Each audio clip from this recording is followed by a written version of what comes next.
This subject matter concerns the proper wiring of a 115/230 volt, 1/2 horsepower Dayton 6K39 hazardous location definite purpose motor for connection to a standard 120 volt wall receptacle. The motor has 7 leads labeled PON P2, T8, T3, T2, T5, and T4. There are 2 wiring configurations, one for high voltage and one for low voltage. For the high voltage schematic, PON is connected to the neutral wire, P2 is capped off, T8, T3, and T2 are taped together, and T5 and T4 are connected to the hot leg of the cord. For the low voltage schematic, PON is connected to the ungrounded line which serves as neutral, P2, T8, and T3 are taped together, and T2, T5, and T4 are connected to the hot leg of the cord. Here are detailed installation instructions to ensure proper and safe operation. Firstly, connect the neutral wire from the cord to PON. Secondly, cap off P2. Thirdly, tape together T3 and T2. Fourthly, connect the hot wire from the cord to both T5 and T4. Fifthly, insert the plug into a standard 120 volt wall receptacle. It is critical to ensure that the power supply voltage matches the motor's voltage requirements, whether it is 115 volts or 230 volts. Now let's delve deeper into the wiring configurations and safety considerations for this motor. We need to thoroughly understand the role of each wire and how they interact within the circuit. PON serves as the neutral connection. This is where the neutral wire from the power cord will be attached, completing the circuit and providing a return path for the current. P2 should be capped off, meaning it is not used in this particular configuration and should be properly insulated to prevent any accidental contact or short circuits. T8, T3, and T2 are taped together to form a common connection. This common point acts as a central hub for these 3 wires, ensuring they are electrically connected and function as a single node in the circuit. T5 and T4 are connected to the hot leg of the cord. This is where the live or energized wire from the power cord will be attached, providing the necessary voltage to power the motor. The process of taping the wires together involves using electrical tape to securely wrap and insulate the connection. This prevents the wires from coming into contact with each other or any other conductive surfaces, which could cause a short circuit or electrical shock. When capping off a wire, it is important to use a suitable wire cap or connector that provides a secure and insulated termination. This prevents the exposed end of the wire from making contact with anything and ensures that it is safely contained. It is extremely important to use the correct gauge of wire for the power cord. The wire gauge determines the amount of current that the wire can safely carry. Using a wire that is too small can cause it to overheat and potentially start a fire. Refer to the motor specifications and relevant electrical codes to determine the appropriate wire gauge for the application. Furthermore, when making electrical connections, always ensure that the power is turned off at the circuit breaker or fuse box. This will prevent any accidental electrical shocks or injuries. Double check all connections to make sure they are tight and secure before restoring power.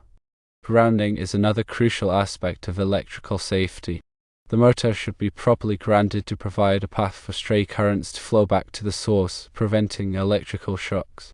Typically, the motor will have a dedicated grounding terminal that should be connected to the grounding wire in the power cord. Hazardous location motors are designed to operate in environments where there is a risk of explosion or fire due to the presence of flammable gases, vapors, or dust.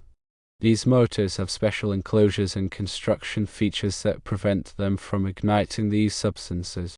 When installing a hazardous location motor, it is essential to follow all applicable safety regulations and guidelines to ensure that the installation is safe and compliant. These regulations may specify the type of wiring methods, conduit, and fittings that must be used, as well as the location and mounting requirements for the motor. Always consult with a qualified electrician or electrical engineer to ensure that the installation meets all applicable safety standards. The National Electrical Code, or NEC, provides comprehensive guidelines for electrical installations, including those involving motors. The NEC covers topics such as wiring methods, overcurrent protection, grounding, and bonding. Familiarizing yourself with the NEC is essential for ensuring that your electrical work is safe and compliant. Article 430 of the NEC specifically addresses motors, motor circuits, and controllers. This article provides detailed requirements for the installation and protection of motors, including sizing of conductors, overcurrent protection devices, and motor controllers.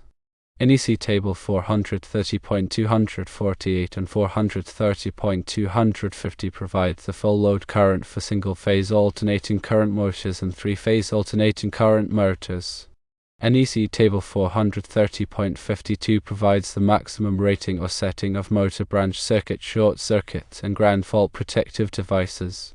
These tables are useful in selecting the appropriate conductor sizes and overcurrent protection for the motor circuit. Overcurrent protection is crucial for protecting the motor and the wiring from damage due to excessive current flow. Overcurrent protection devices, such as circuit breakers or fuses, are designed to interrupt the circuit when the current exceeds a predetermined level. The overcurrent protection device should be sized according to the motor's full load current rating and the applicable NEC requirements. Motor controllers are used to start, stop, and control the speed of motors. They can range from simple manual starters to sophisticated electronic drives. The type of motor controller required will depend on the application and the motor's operating characteristics. When selecting a motor controller, it is important to consider factors such as the motor's horsepower rating, voltage, and current, as well as the desired control features. Before working on any electrical equipment, it is essential to energize the circuit by turning off the circuit breaker or removing the fuse that supplies power to the circuit. Use a voltage tester to verify that the circuit is de-energized before touching any wires or components. Always treat electrical circuits with respect and follow all safety precautions to prevent electrical shocks and injuries. If you are not comfortable working with electricity, it is best to hire a qualified electrician to perform the work. Electricians have the training, experience, and tools necessary to safely and properly install electrical equipment. Remember that working with electricity can be dangerous, and it is important to take all necessary precautions to protect yourself and others. Always follow safe work practices and consult with a qualified electrician if you have any questions or concerns. The voltage rating of the motor must match the voltage of the power supply. If the motor is rated for 115 volts, it should be connected to a 115 volt power supply.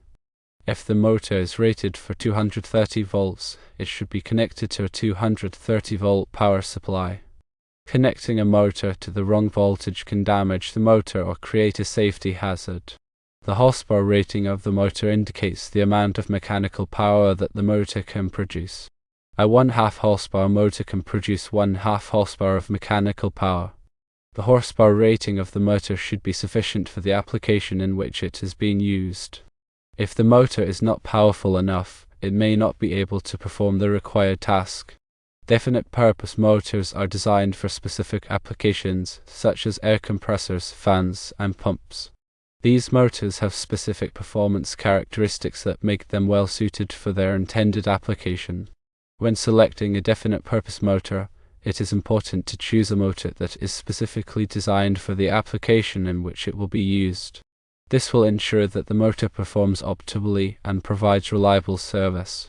The motor's nameplate provides important information about the motor, such as its voltage rating, horsepower rating, full load current, and speed. The nameplate should be consulted before installing or operating the motor to ensure that it is properly connected and operated within its design limits. The full load current rating indicates the amount of current that the motor will draw when operating at its rated horsepower and voltage.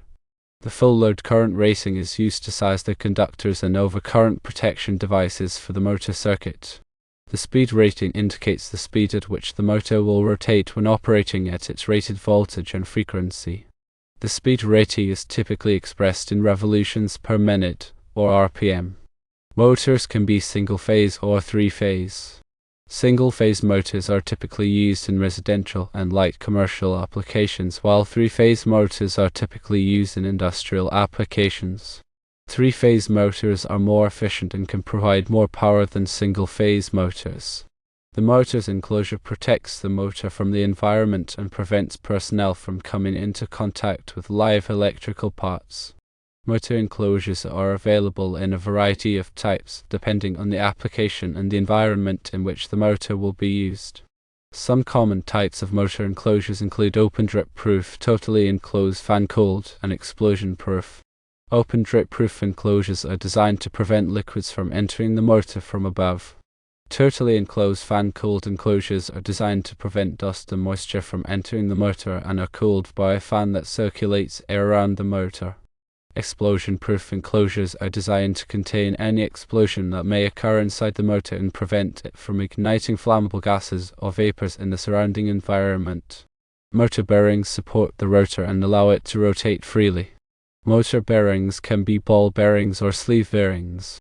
Ball bearings are more durable and can handle higher loads than sleeve bearings.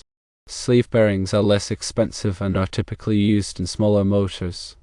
Motor brushes are used to conduct electricity to the rotor in some types of motors. Motor brushes wear down over time and need to be replaced periodically. Motors should be properly lubricated to reduce friction and wear. The type of lubricant required will depend on the motor's design and operating conditions. Motors should be inspected regularly to ensure that they are in good working condition. The inspection should include checking the motor's bearings, brushes, wiring, and enclosure.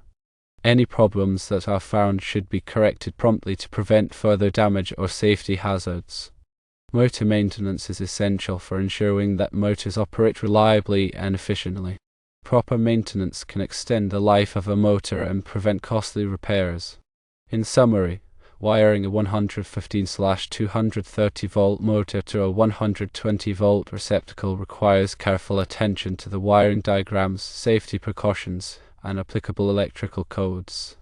By following the instructions provided and consulting with a qualified electrician if needed, you can ensure a safe and successful installation.